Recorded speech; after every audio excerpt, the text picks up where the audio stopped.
One reader commented, "I have no idea why certain people seem to think they're qualified to comment about a religion which they don't belong to and clearly haven't seriously studied."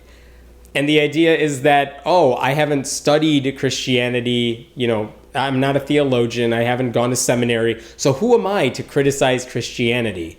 And this charge gets leveled at anyone, any atheist who criticizes faith. It's like, oh, Richard Dawkins said what about my religion? Well, he's not a theologian. Who cares about that? It's like, well, guess what? You could still criticize faith without knowing everything.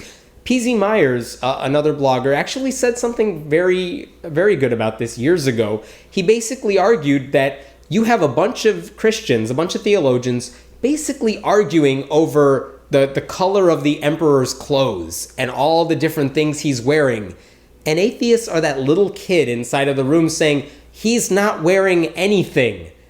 And everyone else is saying, kid, shut up. We're arguing about the fabric and the colors and the type of hat he's wearing. And it's like, no, you could still criticize the whole facade of religion, even when they're debating, how the Bible was written and how everything came together. Like, we can criticize it. And I have the same question for Christians who say, oh, well, I'm not allowed to criticize Christianity because I'm an atheist and I haven't studied it. It's like, well, you guys seem to dismiss Islam and you seem to dismiss every other religion that's out there, but I would be hard-pressed to name a lot of Christians who have really studied the Quran. But apparently that's not a problem for them to just say, it can't be true because it's not what I believe. It's ridiculous. So I would say it's perfectly fine for us to criticize Christianity, even if we haven't studied it seriously.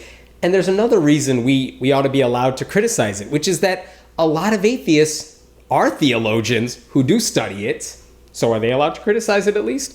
And a lot of atheists have lived all of it. We went to church growing up. We were Christians growing up. We know this. We know the religion. We lived it. We breathed it. We were part of it. And it wasn't just a mask we were putting on for a long time. We were deeply religious growing up. So it's not like we don't know anything about the faith. In fact, if you look at a lot of studies, when they do studies of religious literacy, like who knows the most about the various religions, atheists come out on top. And there's a link below if you want to see the study I'm referring to here. But atheists are well versed in what Christians believed. And that's not the case the other way around. Christians tend not to know what other religious people believe when they're not other Christians. So this idea that, we should stop criticizing Christianity because, we clearly don't know anything about it, totally ridiculous. We do know a lot about Christianity. That's why we criticize it. It's not out of ignorance. It's because we know exactly what Christianity stands for and we know what Christians believe. That's why we go after it. My name is Hemant Mehta. I write for friendlyatheist.com, and we'd love to hear from you. Please leave a comment below and become part of this discussion.